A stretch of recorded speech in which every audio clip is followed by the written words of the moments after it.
Hey everyone, it's 10 times, and in this video I'm going to be ranking all the meta decks in the current standard format of the Paldea of all format. What I've determined as a meta deck is I'm looking on Play Limitless, which is a website with essentially all the Pokemon data, and it pretty much all the decks that are meta decks I'm going to be talking about see over 1% of the meta play.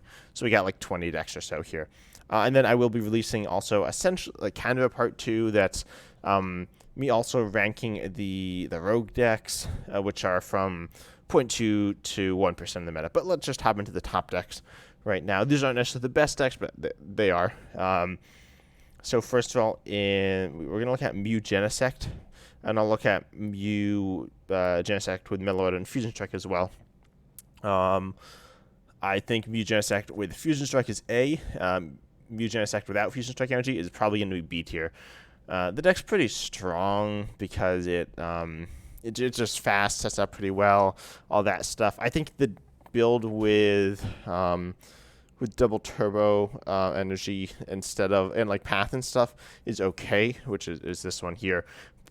But I feel like you want to play into Genesect strength. Additionally, it is a bit better now with the bans of Tinglu and I don't remember if I think Klefki stops it. Spiritomb, especially. The ban of Spiritomb is like a really big deal from you. And he really likes that, so that being bad, it helps a little. It's not like a huge deal, but it's a thing. People still play Drapion, though, so Drapion's a problem.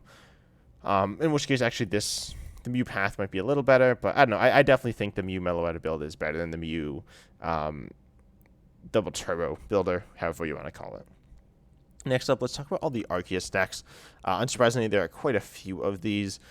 So we got ourselves, and I'll talk about Lugia also after that. But also, tell me what you think of this style of video. I think this is a solid way of doing it, but I'm interested in hearing your thoughts.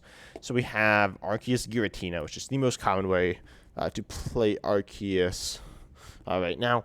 Arceus Giratina here with its just powerful offensive pressure, making it very good. I'll put an A. I'll actually put it above the Mew deck as well. It's quite strong. Then Arceus Duraludon is also good. Special Energy isn't as common there. I'll put it like here in B. And then we got this other Arceus deck, which would be Arceus. I don't even know what this is, to be honest. It's just called Arceus. But it's not like Arceus Flying Pikachu or anything. Also, Giratina. I like the Arceus Giratina deck has more versatility. Arceus Duraludon can play Umbreon, which is good, but now I'll actually put Arceus Duraludon in A tier as well. And then there's like generic Arceus deck with possibly some tech attackers, and like a stable draw engine. It's a consistent deck, but it's not the best deck in the game. In fact, I'm not sure if I should put it in B or C. I'll put it in C, I think. In fact, I'm also going to drop down... I'll drop down the Mew as well. I think Mew Genesect without like double turbo, without Fusion's not great. Both these decks, both the Arceus deck and the Mew Genesect deck kind of struggle to get a lot of pressure. They have like some versatility and some options, but they're definitely better decks. I wouldn't really recommend them if you want to play one of the best decks. Anything at A, you'd certainly find to play. And S is, of course, amazing. But then Lugia Archeops with colorless build and a Lugia Archeops with the single strike build. So the single strike build, I think, is solid. I think it's in A tier. It's very powerful. Able of one-shotting anything. And you can put in some versatility as well. You have solid type coverage in pretty much whatever match you... Well, specifically...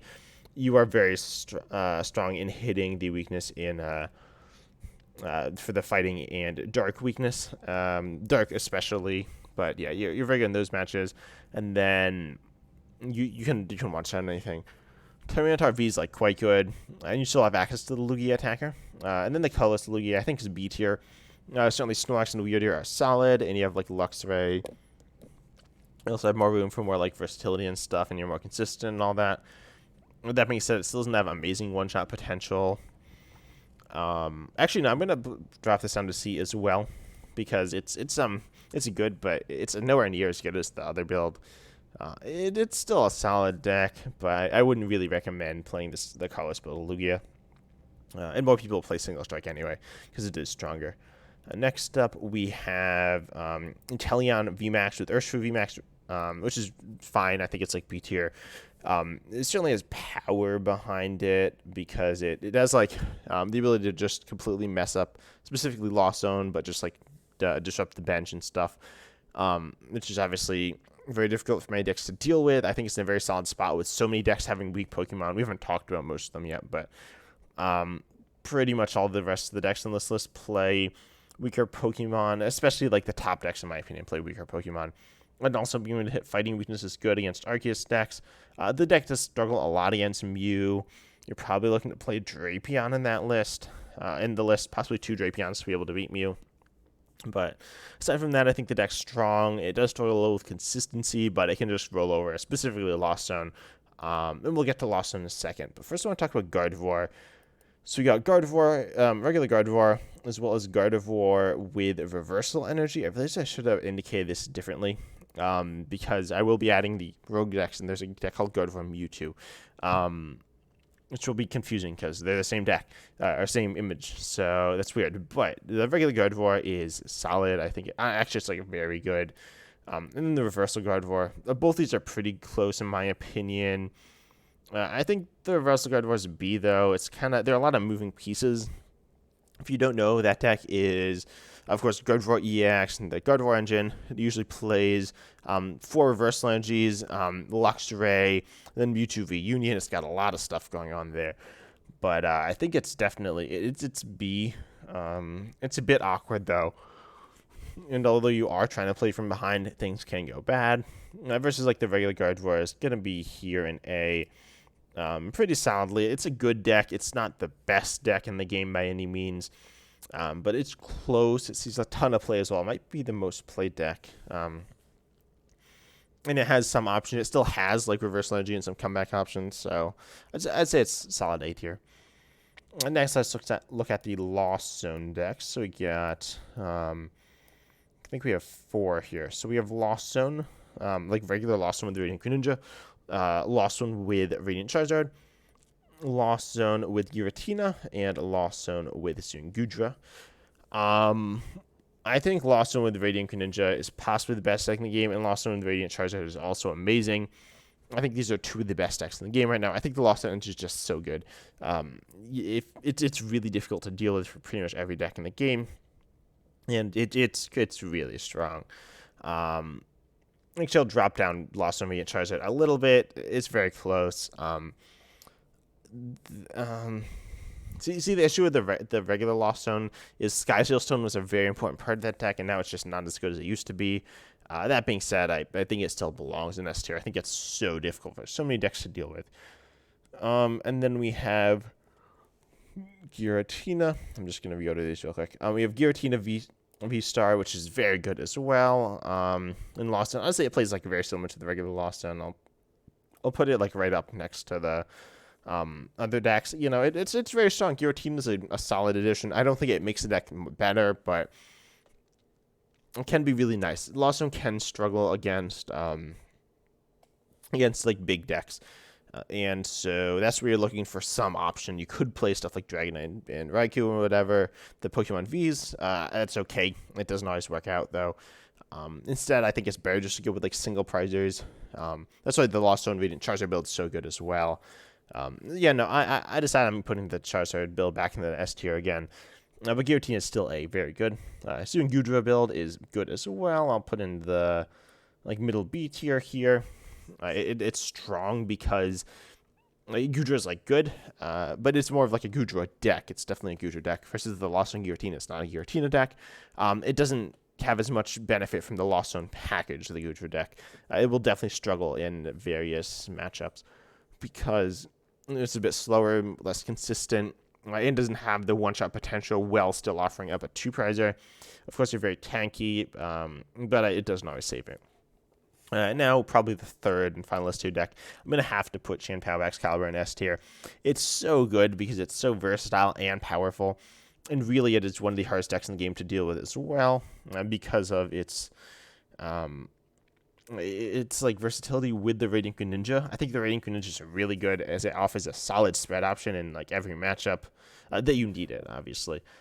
It doesn't dominate generally, but against setup based decks or Lost Zone, it's super scary. People are literally starting to run double mana fee specifically for this. That's how good this deck is. It's still not as good as Lost Zone, but it's just very close. It can struggle to set up at times and be messed up by the same things that it has power with the Radiant Greninja. Next up, we have Miraidon EX with Regieleki VMAX. This deck's good. I think it's I don't know. It's actually not that. It like kind of struggles right now. I think it's just a worse version of Mew VMAX, like a substantially worse version. I personally wouldn't recommend. I'll put in C. Like D is like don't really play this, and F is like awful. I think it's like fun. It's kind of it can be powerful. No, I'm gonna drop it down to D tier. It's good turn 1, and kind of like turn 2 or something. But then after that, it completely falls off. So yeah, I think Miraidon Regieleki is I don't know. It's weird. It's an okay spot, but I think it's not in anywhere near as good of a spot as it has been in the past. You could play it, but I wouldn't really recommend it. It's the best lightning deck, I suppose.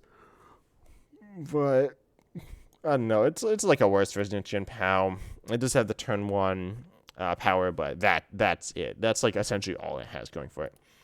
Oh, we need to add another row here for Ting Lu because it's banned. Yeah, you can't actually play Ting Lu right now. It's banned. So that's kind of an L if you want to play it, but it is what it is. No point in really talking about it, right? It's just banned in online. So if it's not banned by the time this video goes up, 1, that's a good sign that live's working. And 2, then obviously that's not as helpful. But the deck's fine if it wasn't banned, but it is. Next we have Zork, which is going to go in...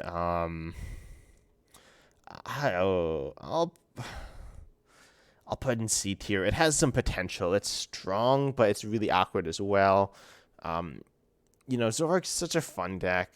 Oh, I don't know what to say about it because it's so like theoretically good. It has so many options, but it's hard. It's a hard deck to play. I'll say that. But Zork is a solid. It's solid C tier. Play it at your own risk, but it's an interesting deck where you have like these different attacking options that are stage 1s with reversal, especially. You can play Luminous Energy as well if you want. So I think it's a good deck, but you just need to be careful when you're playing it to make sure you make as good a plays as you can. On last and possibly least, I guess is Wings or United Wings, whatever it's called, the one with like the birds. That'll be D. I guess I put it below Miraidon. I love United Wings, but it definitely struggles against Lost Zone and like spread so much. It's really awful against them. So I think like if you just have an awful matchup against the best deck in the game, then your deck's not really playable. Unfortunately, like Lost Zone sees so much play. It's so good, and there are other spread options as well. There's also Gardevoir, any Lost Zone, Jin Pao, Excalibur, Inteleon, Urshifu, they all play tons of spread. They're really bad for you. Zorak plays lots of spread. It's bad for you. Ting Lu is bad for you. So, unfortunately, United Wings is not like in a good spot. It's an okay deck, but in the meta, it's bad. But yeah, these are all the meta decks ranked. So as I said, I will be bringing you the Rogue decks as well. Popping them on the same tier list, so stay tuned for that tomorrow, probably. But I hope you enjoy this video. If you think I misranked anything, please tell me below if I missed any decks. As I said, I got them straight off Limitless. They actually recently updated their deck lists. So, yeah, that's why I decided to do this. But I hope you enjoyed, and as always, I'm excited to see you in the next video. Also, please subscribe. I'd love it if you do that. Obviously, you're not like required to or anything, but I love all your support that you're given, and I hope you're loving the content too.